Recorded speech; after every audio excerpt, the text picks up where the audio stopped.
Yo, what up? This past week, I've had a couple of heart to heart interactions with people, and I've learned that a lot of people are really struggling through this coronavirus and the things that come along with it. And one of my flaws is that oftentimes I fail to put myself in the shoes of another person who's going through the same situation that I'm going through, but I often don't look at it through their perspective. And I'm committed to getting better at that because I've learned that the most effective teachers, the most effective leaders, the most effective communicators, they speak on things that the people need them to speak on, not the thing that the leader, the communicator, or the teacher feels. It should be something that the people are going through so that the people can use the information. And here at Game 7, we pride ourselves on serving people, helping them overcome adversity and turn their nightmares into dreams. So today, we go in our Game 7 bag, and I'm going to pull out our Game 7 curriculum. See, y'all thought I'd just be rapping, but these are real lessons.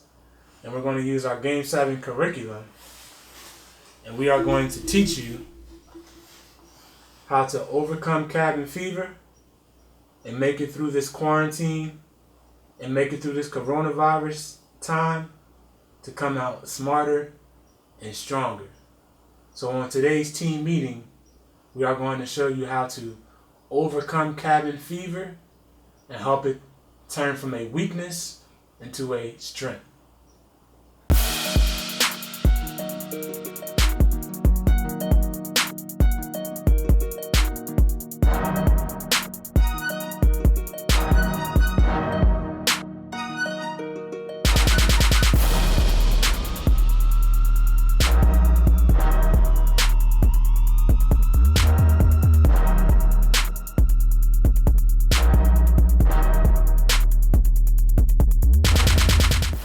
So this past week, I was in the, I guess you could say group chat, how we are teaching virtually.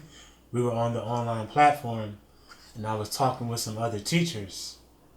And I myself, coronavirus kind of just been another day, another dollar to me.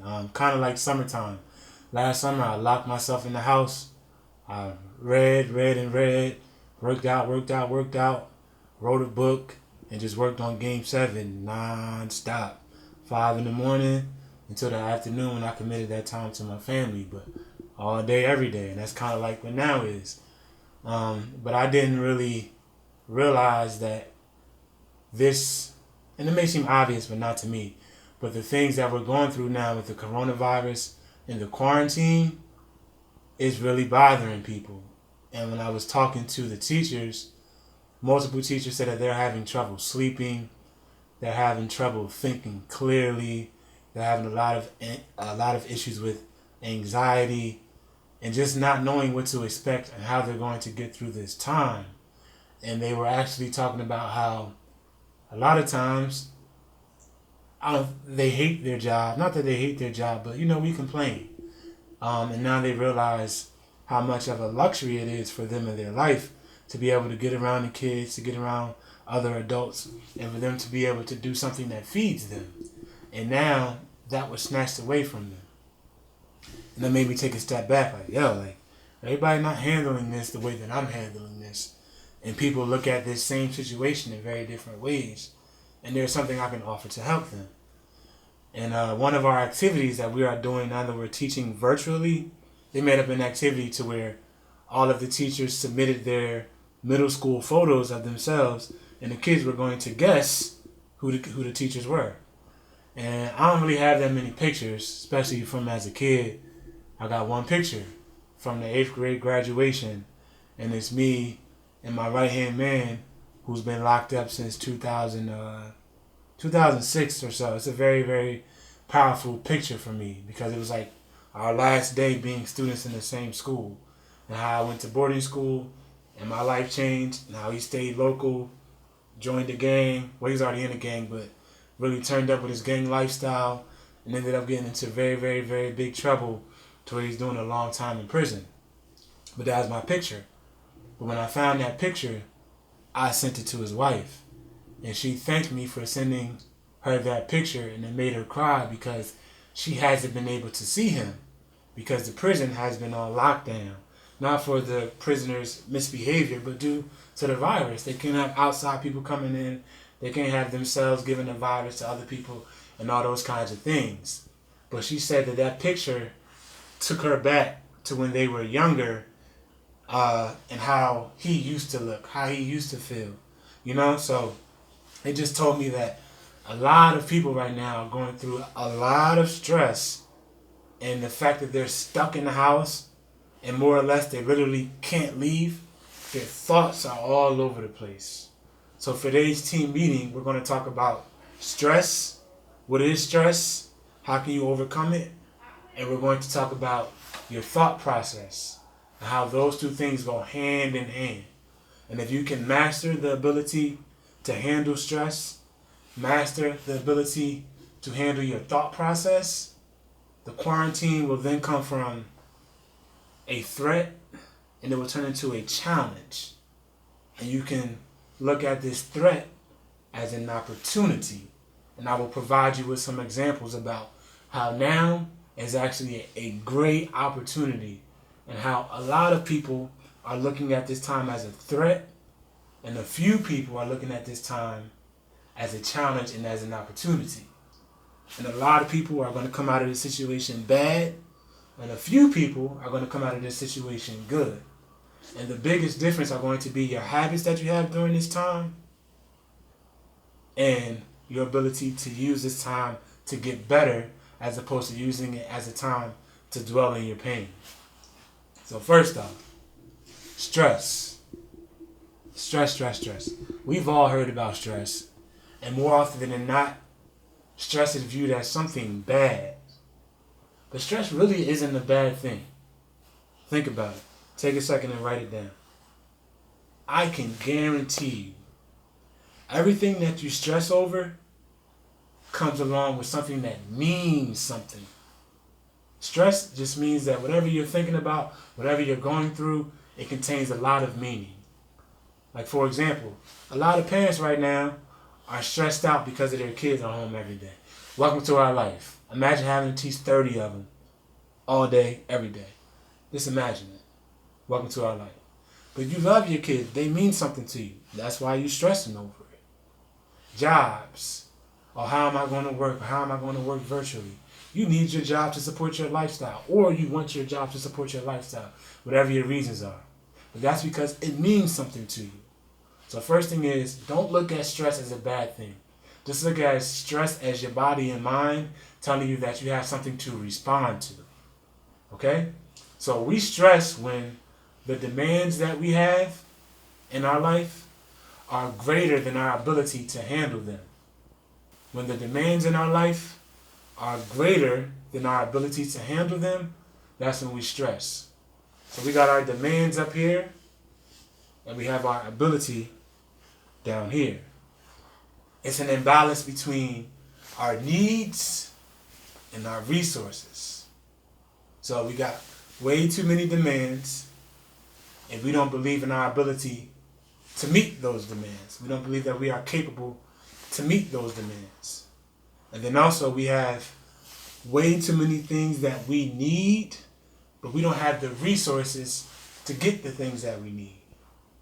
So we got too many demands, not enough ability to meet those demands, and we have too many needs and not enough resources to meet those demands. Not enough resources to fulfill those needs.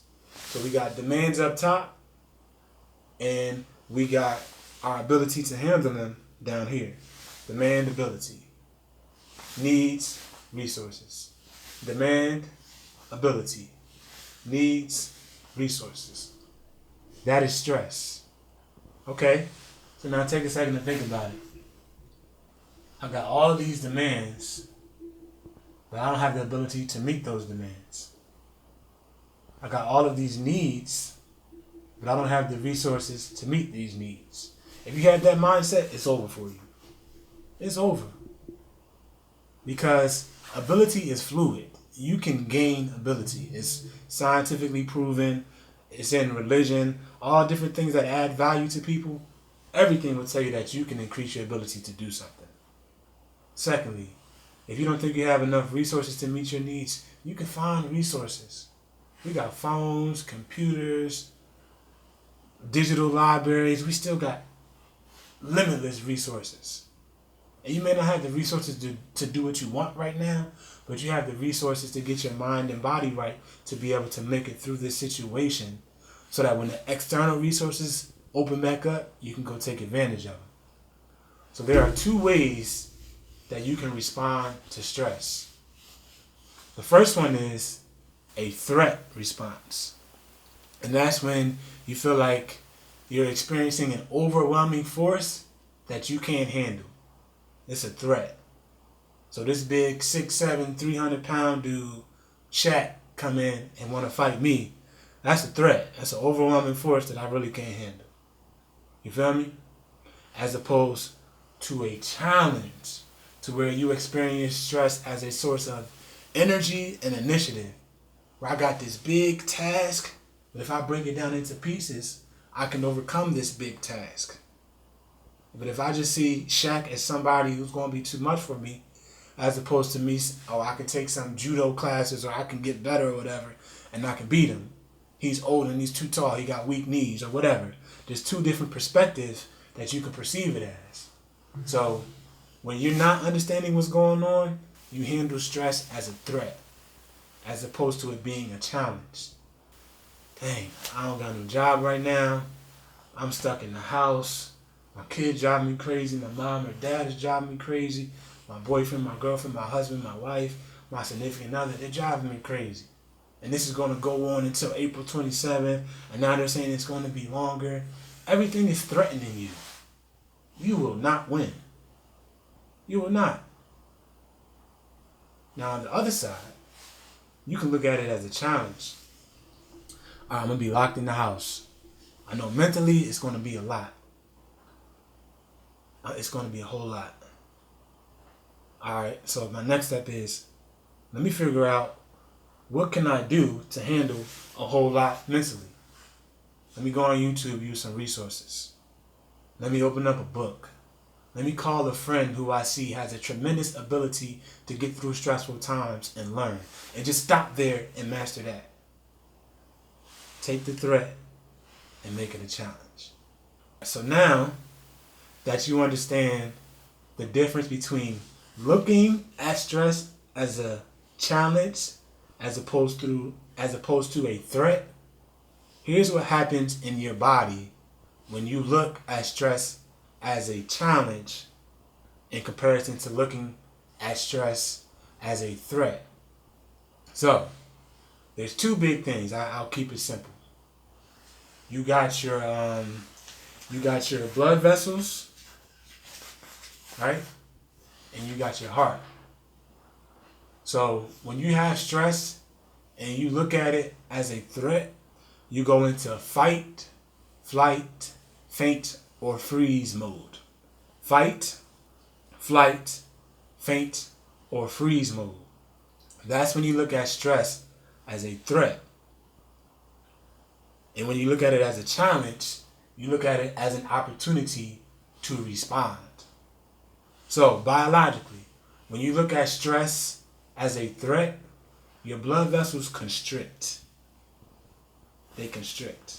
That's why, like, you ever see somebody get mad and their veins start popping up? They got the same amount of blood, but the tubes are so much tighter. And while your tubes, your vessels tightens up, your heart pumping out more. So imagine that you got your blood vessels, and ideally, when your heart starts pumping more, they should open so it can fit in the extra blood. But it's pumping out more and they're getting smaller. That's why you tense up. That's why you lock up. That's why people tighten up like this, because that's what their body is doing. Now, on the contrary, when you look at threat as a challenge, your heart actually pumps even more faster. It pumps stronger, more efficiently. However, your blood vessels actually open up. Simply just by looking at your stress as a challenge as opposed to a threat. Your heart pumps fast regardless. But just something as simple as you looking at stress as a challenge as opposed to a threat, it will change how your body carries blood. And that is very, very, very, very important. And when your blood vessels go like this, you narrow your focus. And you're only going to look at what's wrong and everything you cannot do. But when you open up, you broaden your focus. And you can see what's going on, and you start to put the pieces to the puzzle. Alright? So always remember that you want to look at stress as a challenge and not a threat. Everybody going through coronavirus right now. Everybody under quarantine right now. And if you're not, you're putting yourself at risk by getting out there in the mix to go to your job or to go see your family or whatever you got to do. But I'm going to challenge you to look at stress as a challenge and not to look at stress as a threat. Alright? And the last thing about stress, when you feel that your needs are way too high for you to take care of due to your limited resources, and you feel that your demands are way too high for you to take care of due to your inability to meet those, when you continue to think about those imbalances between the demands and your needs, your demands and your ability, and your needs and your resources, when you continue to think about that, that is called anxiety. When you continue to think about the imbalance between your needs and your resources and your demands and your inability to solve those, when you continue to stay on that, that's called anxiety. So the best way to avoid anxiety during this time, don't just sit there and think. Sit there and do. And if you don't know what to do, learn about what to do. So secondly, while you sitting at home all day, every day, with the same people driving you crazy, and the same media, the same things put into your head, you got unlimited time to sit there and think. That's what they say. The worst thing you can do to a person is put him in prison and put him or her in solitary. Take them away from all human interaction, give them 4 walls, and give them 18 billion million zillion thoughts. It's not really the room that kills them. It's not really the isolation. It's what that does to their head to make them think and think and think and think and think and think. Alright? So, we are going to go through a 5-step thought process. So, the first part of the thought process is number 1, the thought. Number 1, thought. So, let's say you have a thought. Let's say you have a thought. So say, this coronavirus is never going to end. This is the end of the world. I'll never go back to work. I'll never see my friends in person again. One thought. The other thought. This coronavirus is going to last as long as it lasts. We'll be able to get through it. Society may not be the same, but I've proven that I have the ability to adjust, and I can go dive into a book or some YouTubes and figure out how to learn and make the adjustments so that when it does pass us, I'll be prepared to adjust to the new lifestyle. 2 different thoughts. So after you have a thought, you have a choice. So the first thought, coronavirus is never going to end. You make the choices. I might as well give up. I might as well just sit here, watch TV, watch all the Netflix episodes, do all the new TikTok dances, and just giggle and kind of ignore my pain. Or I can just stay here and be sad and mad all day. Those are your choices. That started from your thought. Or on the other side, you make the thought, coronavirus is only going to last as long as it's going to last. I'm going to find a way to get through it. I'm going to learn and grow through it. So your choices will be different. Well, I did my research and noticed that the number 1 defense versus coronavirus is being healthy, having a strong immune system. So I didn't really do it before, but now I learned, I see what's happening to people. I'm going to start eating right every day. I'm going to start working out every day, even if it's only 5 minutes. I'm going to just focus on building in that habit so that I can be prepared if the virus does get to me. I'd rather get a head start. Or if that's something you've already been doing, tune it up, turn up, or just take it as reassurance to show that you've been doing the right thing. So first thing is your thought, and your thought influences your choices. So we got thought, choice. Next we have behavior. So you've had the thought that coronavirus is never going to end. And that gives you the choices to not use your time to get prepared for it to end so that you can be the best person you can be when it does pass us. So now your behaviors are, as I already mentioned, you're not doing anything to get better. You're just whining and crying and worrying and all of those negative kinds of emotions and feelings. You're not learning about stress. You're not learning about anxiety. You're doing nothing to get better because of your previous thought, which led to your choice. And now that impacts your behavior. On the other side, coronavirus is going to end one day, whether tomorrow or in a year. Okay. But because of that thought, that leads to a choice that I know this is going to end. So I'm going to do everything in my power to get through this and be a strong individual when this time breaks. And that changes your behavior. You're eating right. You're learning. You're reading. You're finding ways to have human interaction. You're getting on FaceTime with all your friends, do a group FaceTime or a Zoom. Or maybe y'all live close to each other. You go outside and just talk to each other on both sides of the car for social distancing. Your thoughts and your choices will then indicate your behaviors. So we got thoughts, which lead to choices, which lead to behaviors. Next one, number 4. Thought, choice, behavior, experience. The 4th one is experience.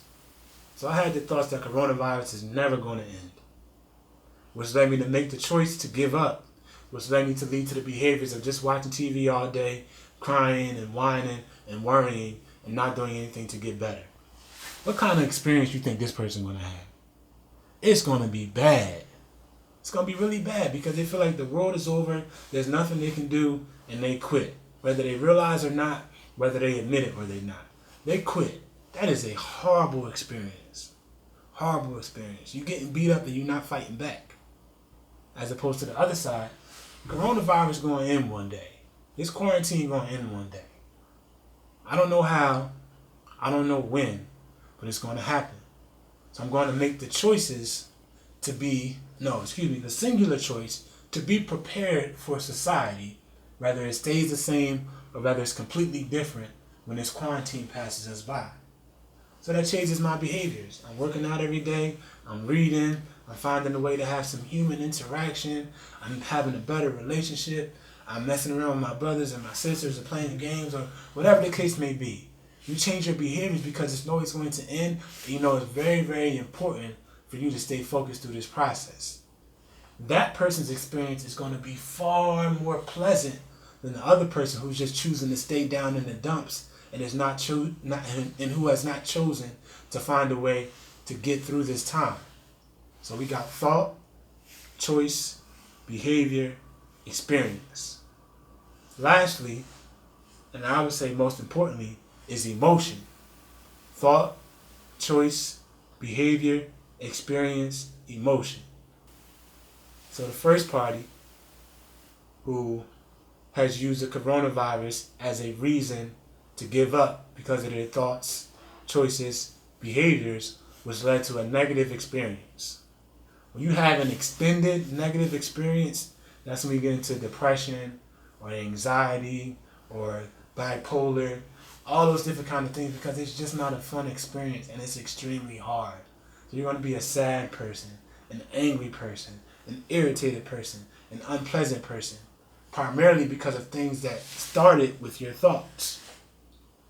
On the other side, you're thinking strong thoughts. Coronavirus will end. You're making strong choices. I'm going to use this time to get better. And if I don't know how to get better, I'm going to learn how to get better. Your behavior is different. You're using your time efficiently. Like right now, we got so much time. We got so much time. You can use it to get better. And then your experience will be different. So if you got good thoughts, making strong choices, making consistent habits and consistent behaviors, your emotion is going to be way, way different. You can even be happy right now. You can be happy through this time. You can be motivated by this time. You can be inspired by this time. All of those are emotions that you can use now, because right now, a lot of people are down.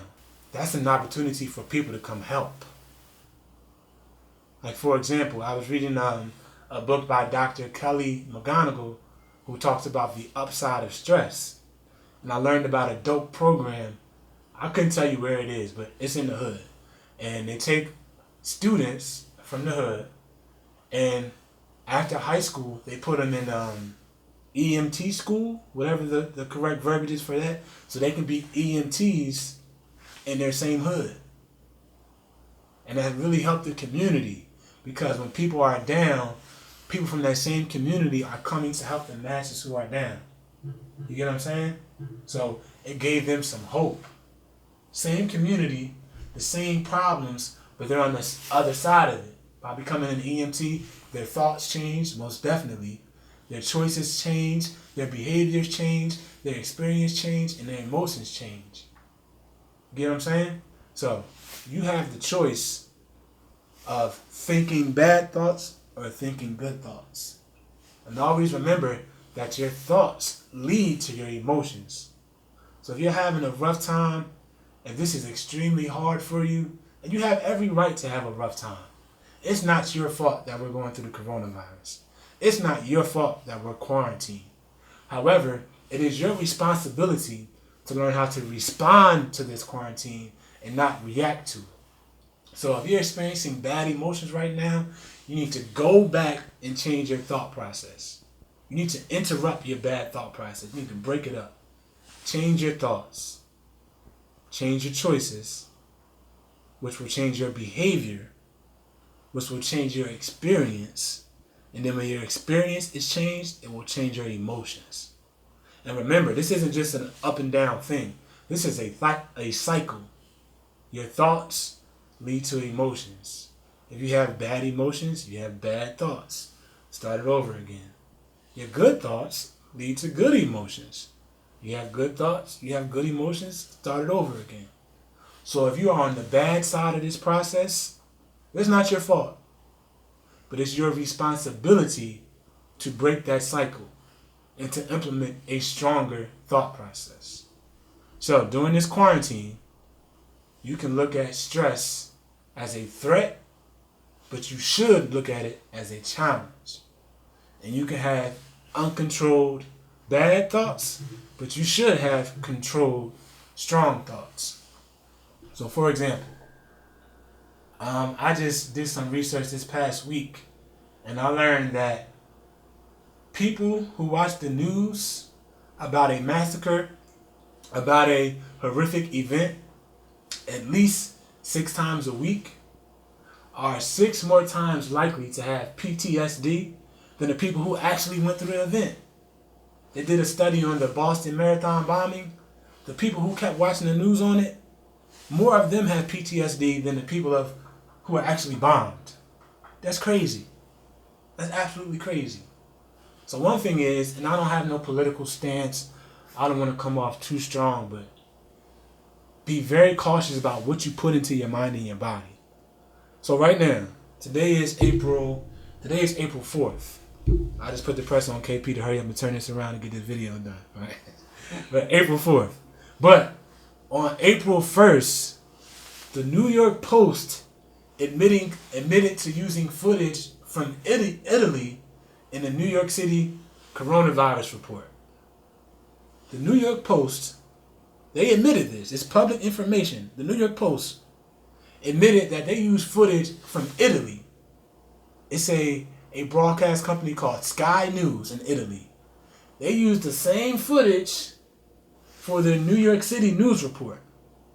So they got all the people in New York thinking that things are so much worse because they chose the worst area in the world at the time with the coronavirus and chose to show them that. And CBS, this was CBS.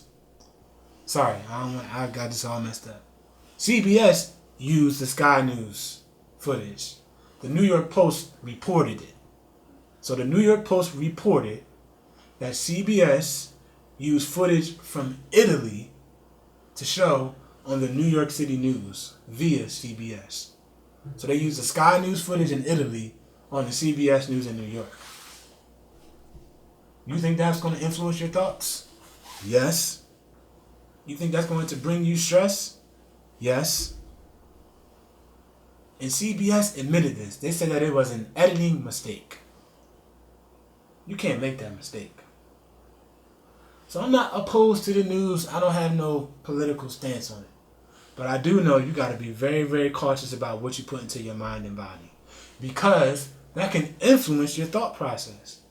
And depending on your thoughts, which lead to your emotions, that can bring you stress. And if you're not prepared to handle your stress as a challenge, as opposed to a threat, you don't need to be looking at the news. If you do, just take it as information. But understand that today, April 4th, 3 days ago, CBS admitted that they finessed the footage. They took footage from Italy and showed it to New York City News on CBS. The New York Post reported that. Look it up. So now on the other side, you can watch the news and be all stuck in your bad thoughts and looking at your stress as a threat and not a challenge. Or you can look at it as a challenge. Because the best time for people to get rich, affluent, is during a recession. There's a lot of people who are going like this right now. They ready to roll. Because almost everything, prices are dropping. And if you've been saving and investing and getting ready for this, this is like heaven on earth for you. Things that are normally $10 are going for $1. We just saw a stock today of an oil company that normally sold for around $30. It's now selling for $1.93. We got to wait to see what's going to happen with the real estate market, but I'm sure it's going to go down. So homes that normally sold for here are going to sell for here. And then eventually the value will go back up. So this is an opportunity. So check this out. Our last big economic crisis was in the 2008 to 2010 time, somewhere around there. So these are all companies that started in the 2008 through 2010 time. WhatsApp started in 2008 to 2010. That was purchased for $19 billion by Facebook in 2014. WhatsApp started during the recession. It was sold for $19 billion. It's a service. It's helping people. It allows people all around the world to communicate. Number 2, started in this time period. Venmo. That was purchased for $26 million in 2012. Another company started during the recession that served people, sold for $26 million in 2012. Groupon started during 2008 to 2010 time range. They have not sold, but today they are currently valued at $726 million. Serves people. Helps people go out, gives them discounts and all that kind of stuff. Pinterest also started during this time period. It's currently valued at $8.6 billion. Pinterest. Instagram started in 2010. It was purchased for $1 billion in 2012 by Facebook. Uber started during this time. Currently valued at $47 billion. Bruh. $47 billion. It started during the recession. They looked at it as an opportunity. They provided a service. Or the cab drivers aren't really pleasant. They don't know where they're going. They take too long. How about we just let the people from the city use their own cars to take people where they want to go? All we need is an app and some background checks. $47 billion. Slack, which is like a communication app for people in business, started during this time period. Currently valued at $15.9 billion. Service. And the last one that I did my research on, I'm sure that there's more. The Square app, how you put the little square on your phone, people can swipe their card to pay you. That started during this time period. It is now worth $23 billion. So my point to you today is that we all stressing. Everybody's stressing. But a lot of us are looking at this stress as a threat. And that's leading to bad thoughts, which lead to bad emotions, which leads to a bad experience overall. It's just not fun. But if you look at stress as a challenge, it's going to lead to good thoughts, which leads to good emotions, which leads to a more pleasant experience.